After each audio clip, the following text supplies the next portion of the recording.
കുമാർ. ഞാൻ national bed കമ്പനിയിൽ production എഞ്ചിനീയറായി ജോലി ചെയ്യുന്നു. 2ാം തവണയാണ് ഞാൻ താങ്കളുടെ സംസാരം കേൾക്കുന്നത്. താങ്കളെ ഞാൻ അഭിനന്ദിക്കുന്നു.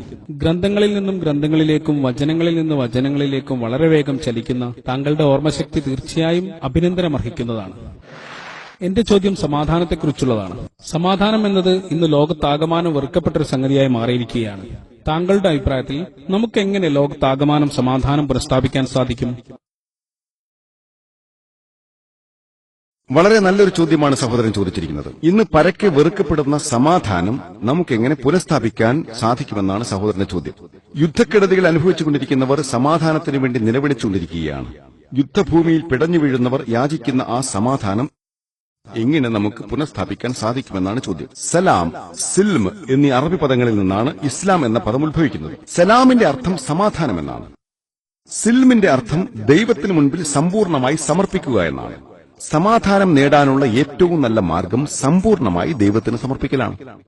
ഇഹലോക ജീവിതത്തിൽ മാത്രമല്ല, പരലോക ജീവിതത്തിലും സമാധാനം സമ്പാദിക്കാനുള്ള ഏക മാർഗം ദൈവത്തിൽ സമ്പൂർണമായി സമർപ്പിക്കലാണ്. സമാധാനത്തിനു വേണ്ടിയാണ് മതങ്ങൾ തമ്മിലുള്ള സാമ്യതകൾ നമ്മൾ ചർച്ച ചെയ്തുകൊണ്ടിരിക്കുന്നത്. ഹിന്ദുവായാലും യഹൂദിയായാലും ക്രിസ്ത്യാനിയായാലും മുസ്ലിമായാലും പൊതുവായ കാര്യങ്ങളെങ്കിലും നമ്മൾ മുറുകെ പിടിക്കേണ്ടതുണ്ട്. വ്യത്യസ്തമായ കാര്യങ്ങൾ ശരിയായാലും തെറ്റായാലും അവ നമുക്ക് പിന്നീട് ചർച്ച ചെയ്യാം.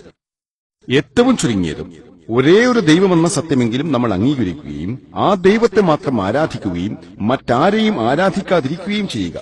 അവന്റെ അന്ത്യപ്രവാചകന്റെ അധ്യാപനങ്ങൾ നമ്മൾ പിന്തുടരുകയും ചെയ്യുക. സാഷ്ടാംഗ നമസ്കാരങ്ങൾ നമ്മൾ നിർവഹിക്കുക. ദാനധർമ്മങ്ങൾ നൽകുക. ഓരോ വർഷവും സമ്പാദ്യത്തിന്റെ 2.5% അവകാശികൾക്ക് നൽകുക.